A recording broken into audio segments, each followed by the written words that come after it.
یہاں مراد اچھی حالت سے کیا ہے؟ بتانا یہ ہے کہ اگر تم بھوکے مر رہے ہوتے، روٹی کے لالے پڑ رہے ہوتے، پھر تم اگر یہ حرکت کرتے تو اگرچہ اس وقت بھی برا تھا مگر تمہارے پاس کوئی عذر تھا، مگر تم تو مالدار ہو، بلڈنگیں تمہاری کھڑی ہوئی ہیں، بینک بیلنس تمہارا ہائی ہے، سمجھ میں آیا، اور تم کسی طرح سے تمہارے میں کمی، پھر کیا مصیبت ہے؟ تم بے ایمانی کرتے ہو۔ انی اراکم بخیر، یہاں خیر سے مراد ہے مال، میں تم کو مال والی حالت میں دیکھ رہا ہوں۔ اور فرمایا کہ وانی اخاف علیکم عذاب یوم محیط، اور مجھے ڈر ہے تمہارے تعلق سے اس دن کے عذاب کا جو کہیں چھوڑے گی نہیں، گھیراؤ کرے گی تمہارا۔ وہ دن جو ہے وہ کہیں تو عذاب، اب محیط جو ہے یوم محیط، یوم کی کا صفت بنایا ہے محیط کو، حالانکہ اس کو صفت ہونا چاہیے تھا عذاب کا۔ آپ اگر ذرا غور کریں اس نقطے کو، محیط کے معنی آتے ہیں گھیراؤ کرنے والا، اس کو صفت بننا چاہیے تھا عذاب کا، وہ عذاب جو چھوڑے گا نہیں بلکہ گھیراؤ کیے گئے ہوگا، ہے نہیں، سراؤنڈ کیے گئے ہوگا۔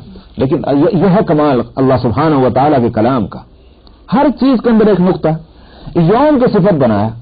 معلوم ہوا کہ عذاب نہ بھی ہو تب بھی وہ خود دن اپنی جگہ ایسا مصیبت کا ہوگا کہ اس سے چھٹکارا مشکل ہے، ورنہ وہ خود تکلیف دہ ہوگا، گھیراؤ کیے گئے ہوگا وہ دن۔ اس نقطے کو بتانے کے لیے محیط کو صفت بنایا یوم کا، نہ کہ عذاب کا۔ پتہ نہیں آپ سمجھ سکے نہیں اس بات کو جو میں کہہ رہا ہوں۔ بہرحال یہ فرمایا کہ مجھے ڈر ہے تمہارے خلاف، تمہارے مقابلے میں اس دن کے عذاب کا کہ جو دن گھیراؤ کیے گئے ہوگا۔ وَيَا قَوْمِ أَوْفُوا الْمِكْيَالَ وَالْمِيزَانَ بِالْقِسْطِ وَلَا تَبْخَسُوا النَّاسَ أَشْيَاءَهُمْ وَلَا تَعْثَوْا فِي الْأَرْضِ مُفْسِدِينَ۔ وہ تو ایک نیگیٹو وے میں کہا تھا، اور یہاں پازیٹو وے میں فرماتے ہیں اور اے لوگو تم پورا کرو ناپنے کو اور تولنے کو انصاف کے ساتھ، بالقسط، ولا تبخسوا الناس اشیاءهم، اور لوگوں کو ان کی چیزوں میں نقصان نہ پہنچاؤ۔ یہ ہے تمہاری چیز نہیں ہے، یہ چیز ان کی ہے۔ اگر ایک گاہک آتا ہے، کسٹمر آ کر کے کہتا ہے یہ لیجیے $10 اور یہ سامان مجھے دیجیے، تم نے دیا نہیں لیکن اب وہ چیز اس کی ہو گئی $10 کے برابر جو تم دینے جا رہے ہو، وہ چیز تو اس کی ہو چکی، اس کی چیز میں تمہیں کیا حق ہے اس کو نقصان پہنچانے کا؟ فرمایا کہ ولا تبخسوا الناس اشیاءهم ولا تعثوا فی الارض مفسدین، اور زمین میں تم اس طرح فساد نہ پھیلاؤ۔ دنیا میں آپ دیکھیں کہ خون خرابہ اور ہنگامہ ساری بے ایمانیوں کا اثر ہے، چاہے معاملات کی بے ایمانی ہو، لین دین کی ہو، بات چیت کی ہو، یہ ساری بے ایمانیوں کے کرشمے ہیں جو ہم آج فساد دیکھ رہے ہیں دنیا کے اندر۔ اس لیے فرمایا کہ تم یہ بے ایمانی کر رہے ہو، اس سے نقصان پہنچا رہے ہو، اس سے زمین میں فساد پھیلتا ہے، یہ کام مت کرو۔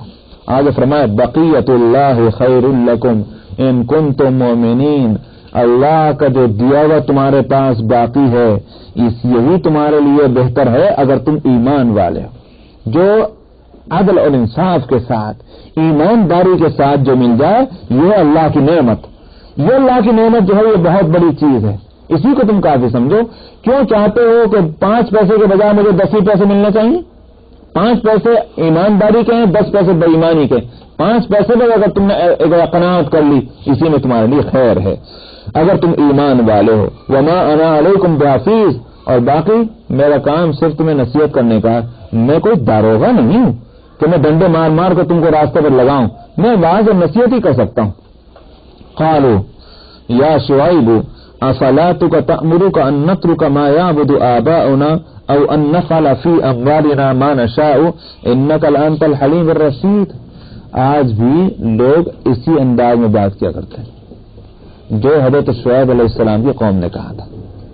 ان کو نصیحت کی، بات کام کی بتائی، کیا جواب ملا؟ کہنے لگا اے شعیب تم جو یہ نمازیں پڑھتے رہتے ہو، اصلاتک، کیا تمہاری نماز تمہیں یہی باتیں بتلاتی ہے کہ ہم سے آ کر تم اس بات کا مطالبہ کرو کہ یہ کرو یہ کرو یہ کرو؟ سمجھا؟ ان نترک ما یعبد آباؤنا او ان نفعل فی اموالنا ما نشاء۔ تیری نماز تجھے یہی سکھلاتی ہے کہ ہم وہ تمام عبادتیں چھوڑ دیں کہ جو ہم اپنے باپ دادا سے دیکھتے چلے آ رہے ہیں، اور اپنے مالوں کے اندر وہ سب کچھ کرنا چھوڑ دیں جو ہم کرنا چاہتے ہیں؟ واقعہ یہ ہے انبیاء کی تعلیمات میں اگر غور کیا جائے تو ان کے لیے بتوں کی پرستش چھوڑنا اتنا بھاری نہیں ہوا، کبھی بھاری ہوا مگر اتنا نہیں جتنا ان کے بزنس، لین دین، رہن سہن اور اخلاق کے اس نظام کو بدلنا ان کے لیے مشکل ہوا۔ وہیں ان کی ماں مری کہ جب یہ ہوا کہ یہ پیسہ اس طرح نہیں، اس طرح کمایا جائے گا، اس طرح خرچ ہوگا، اس کے لیے وہ کبھی تیار نہ ہوئے۔ چنانچہ مکے والے نبی کریم صلی اللہ علیہ وسلم کے زمانے میں آپ دیکھیں، آپ سمجھتے ہیں کہ کیا اللہ کو نہیں جانتے تھے؟ اللہ کو نہیں مانتے تھے؟ بالکل۔ عقائد کے اندر اگر دیکھا جائے تو مشرکین مکہ اللہ کو بھی مانتے تھے اور آخرت کو بھی مانتے تھے۔ یہ ساری چیز اللہ کا خالق ہونا، مالک ہونا، رازق ہونا، یہ سب قرآن شریف میں نقل کیا گیا۔ ان سے پوچھو کس نے تم کو پیدا کیا، لَيَقُولَنَّ اللَّهُ۔ ان سے پوچھو آسمان سے بارش کون برساتا ہے، کہیں گے اللہ۔ ان سے پوچھو کون رزق دیتا ہے، کہیں گے اللہ۔ سب قرآن شریف کے اندر نقل کیا گیا۔ یہ عقیدے تھے ان کے پختگی کے ساتھ۔ آپ دیکھیں وہ جو آپ نے مجھے ورق دکھایا تھا ابن کثیر کا، مشرکین مکہ نبی کریم صلی اللہ علیہ وسلم کی اعلان نبوت کے سے پہلے جب بیت اللہ کی تعمیر کر رہے تھے، سمجھ آیا، وہ جو منہدم ہوا تھا آپ ابھی نوجوان تھے اور بیت اللہ کی تعمیر جدید کا مسئلہ آیا، تو وہ جو تاریخی واقعہ کہ جتنا حصہ باقی رہ گیا تھا اس عمارت کا، بھی عمارت جلتی ہے تو یہ تو نہیں کہ اوپر سے لے کر نہیں جل جاتی ہے، تھوڑا سا اس میں کچھ نہ کچھ حصہ باقی رہ جاتا ہے، تو وہ اندر سے حصہ جل گیا تھا، لکڑی کا اور پتھروں کا حصہ رہ گیا تھا۔ مسئلہ یہ تھا کہ اس کو گرائیں تب تو بنائیں، بغیر گرائے تو کیسے بنائیں گے؟ مشرکین مکہ ہاتھ لگانے کو تیار نہیں ہوئے بیت اللہ کو گرانے کے لیے۔ وہ بیت اللہ کے جو جل چکا تھا اور ضروری تھا کہ اس کو گرا کر کے نئی بلڈنگ بنایا جائے، مشرکین مکہ ہاتھ لگانے کو تیار نہیں تھے۔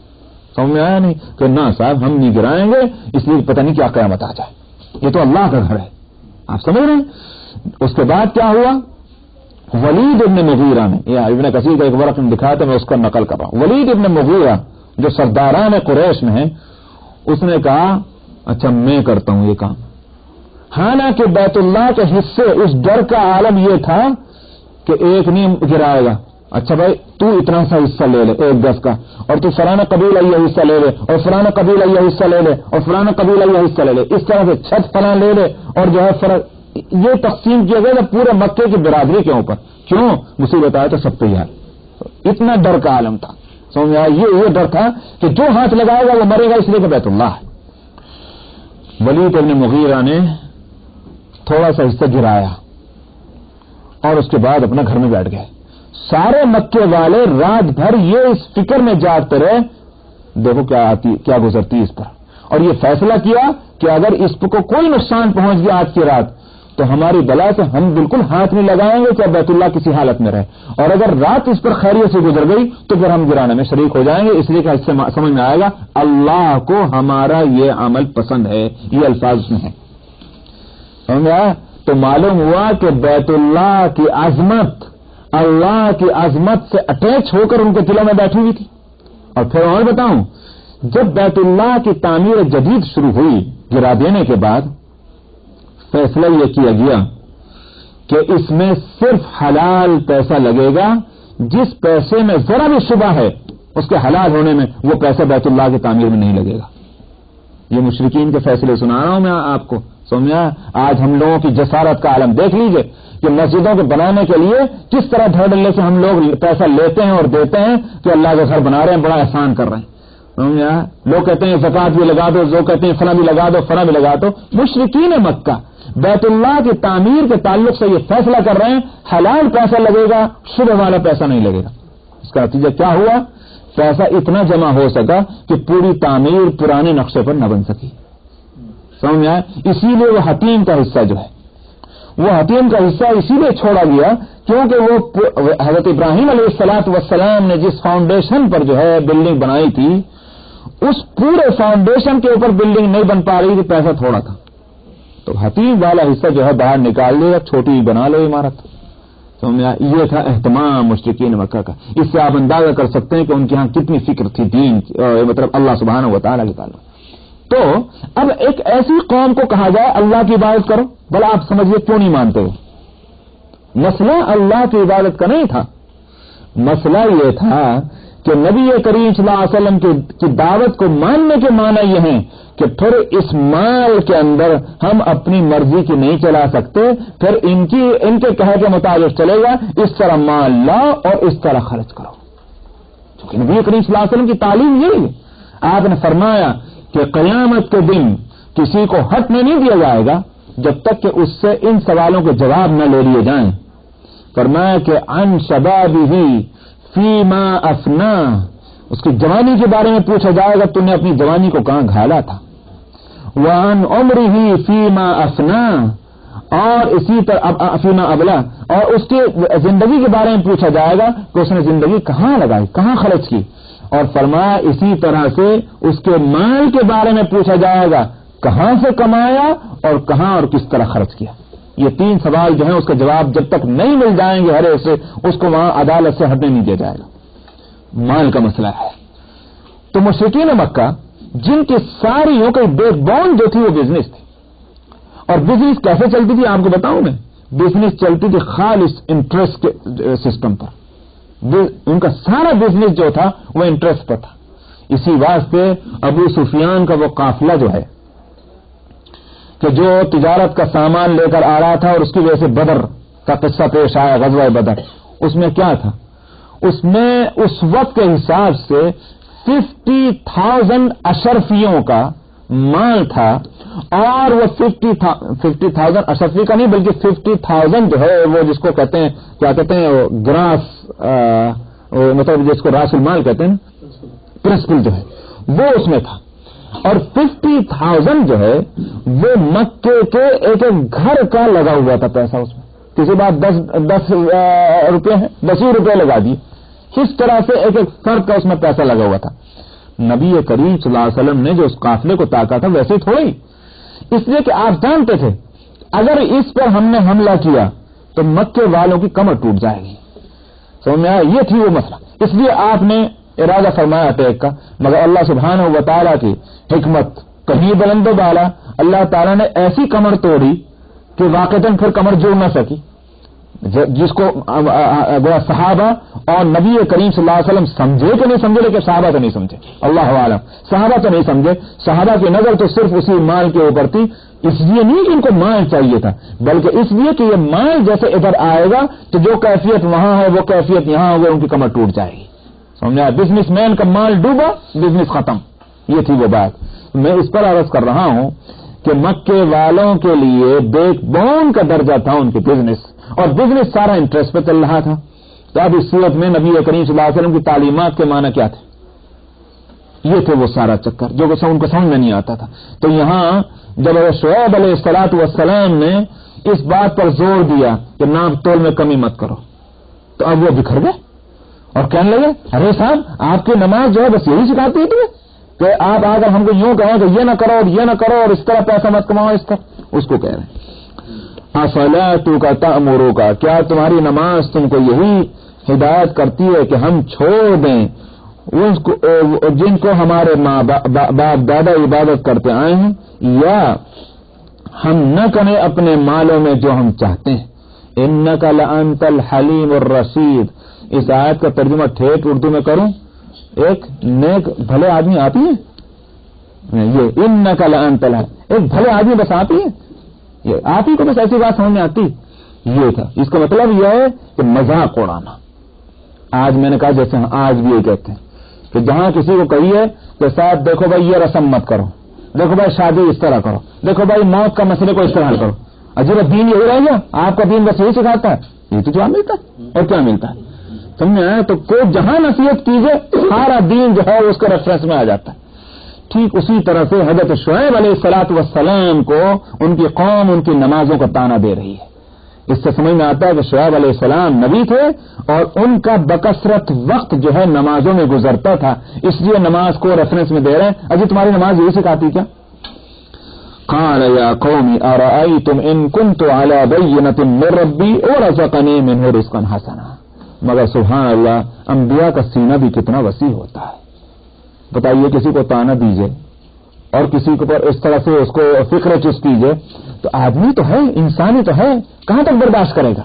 لیکن شعیب علیہ الصلوۃ والسلام پھر بھی کتنے حلیم ہیں، کتنے بردبار ہیں، کیسے ٹھنڈے طریقے پر ان کو جواب دیتے ہیں۔ فرمایا اے لوگو، کیا تمہارا خیال ہے اگرچہ میں اپنی رب کی طرف سے ایک دلیل پر ہوں، یعنی دلیل میرے ساتھ موجود ہے، مجھے دلیل حاصل ہے، ورزقنی منہ رزقا حسنا، اور اوپر سے اللہ تعالیٰ نے مجھ کو رزق حسن بھی دیا، تب بھی میں کیا یہ بات نہ کہوں تمہارے ساتھ مل جاؤں میں؟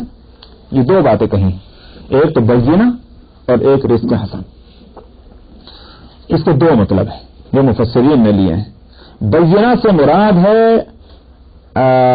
وہ علم اور معرفت کہ جو اللہ سبحانہ و تعالی نے حضرت شعیب علیہ السلام کو دی ہے، کہ جب میرے پاس علم اور معرفت موجود ہے تو پھر میں اس علم کے ہوتے ہوئے تمہاری بات کیسے مان لوں؟ نمبر ایک، اور ورزقنی رزقا حسنا سے مراد ہے کہ اللہ تعالیٰ نے مجھے اچھے حال میں رکھا ہے، اچھے حال میں مالی اعتبار سے رکھا ہے، تو پھر میں کہیں کو بےایمانی کروں؟ اللہ نے اگر مجھے اس نیکی کے باوجود، نمازوں کی پابندی کے باوجود اگر مجھے سب کچھ دیا ہوا ہے تو میں کیوں تمہاری حرص کروں؟ ایک معنی۔ دوسرے معنی کیا ہے؟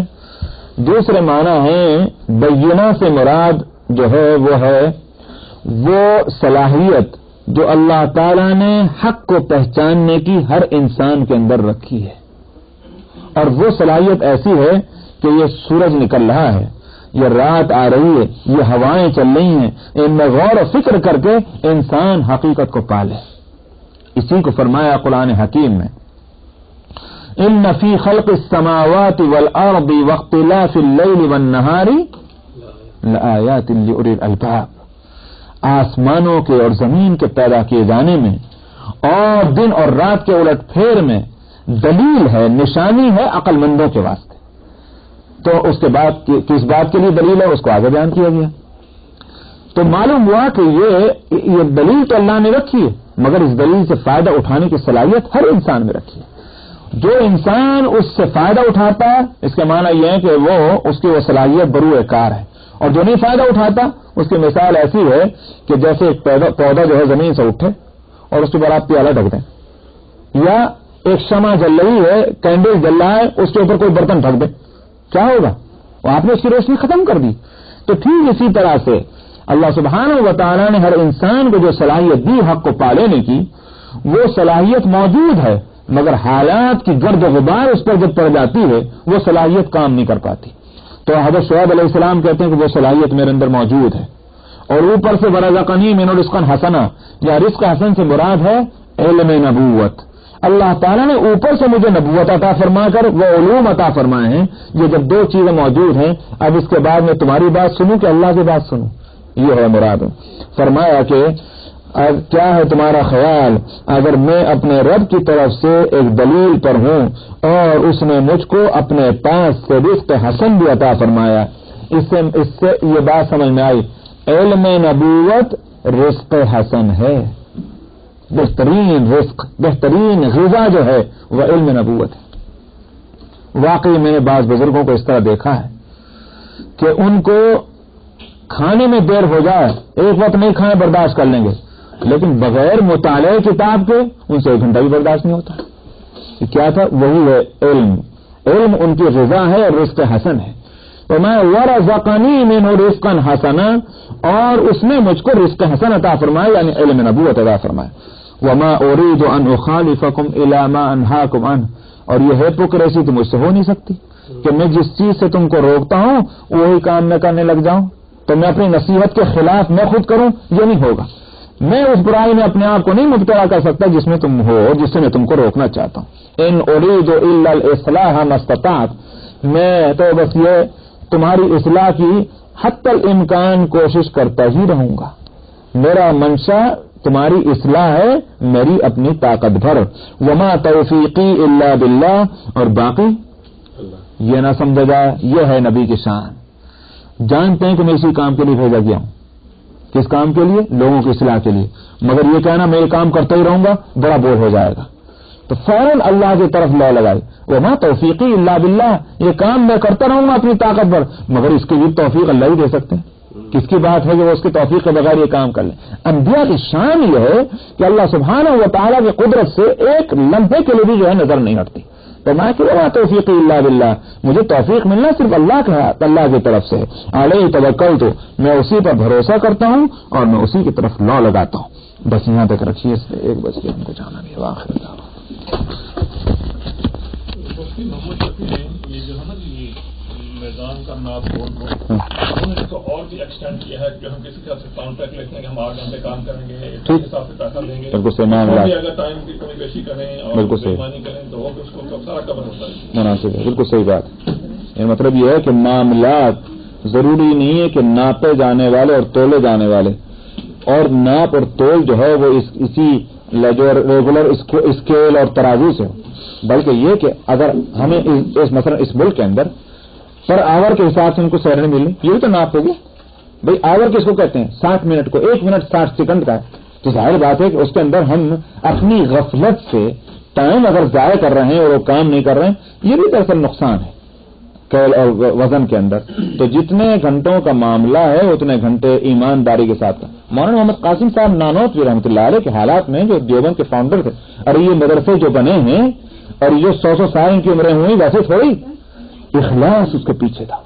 مولانا محمد قاسم نانوتوی رحمۃ اللہ علیہ کے حالات میں یہ ہے، میرٹھ کے ایک پرنٹنگ پریس میں کام کرتے تھے۔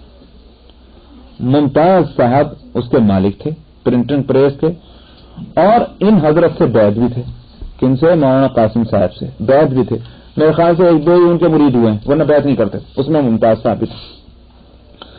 اب اس میں کیا ہوتا تھا، یہ تنخواہ کل تھی 7.5 روپیے، 7.5 روپیے مہینے کی تنخواہ تھی۔ اس میں کیا کرتے تھے، اس میں یہ ہوتا تھا کہ کوئی ملنے کو اگر آ گیا تو ٹائم لکھ لیتے تھے، فلاں وقت آیا اور فلاں وقت گیا۔ یہاں تک کہ نماز کے لیے جو جاتے تھے مسجد میں، اس کا بھی ٹائم لکھتے تھے۔ اور جب مہینہ آخر ہوتا تھا تو منشی ممتاز علی سے کو کہتے تھے کہ یہ میرے ذاتی کاموں میں یہ ٹائم صرف ہوا ہے، لہذا اس کی تنخواہ اس میں سے کاٹ لو۔ کہتے حضرت یہ تو پریس آپ ہی کا ہے، کہ وہ مسئلہ الگ، میرا پریس نہیں، اس میں سے میری تنخواہ کاٹو۔ مگر حضرت نماز ہی تو پڑھنے گئے تھے، نماز سے اللہ کا کام۔ ان کا میرے فرض ہے، یہ پرنٹنگ پریس کا نہیں۔ اس کی تنخواہ کٹوایا کرتے تھے، جو ملاقاتوں کے اندر وقت صرف ہوتا تھا نمازوں۔ ان حضرات کی شانیں یہ تھی، تبھی تو ان کے کاموں میں یہ خیر اور برکت تھی۔ اور ہم جیسے لوگ تو رات دن کام کرتے رہتے ہیں، تو ہماری عمر بھی نہیں، ہماری عمر کیا ہو، ہماری جوانی تک بھی نہیں چل پاتا جوانی کا کام، اور بڑھاپے کا کام بڑھاپے تک نہیں ساتھ دیتا، اس لیے کہ اخلاص نہیں ہمارے کاموں کے اندر۔ ان حضرات کے کاموں میں اخلاص تھا۔ اللہ اچھا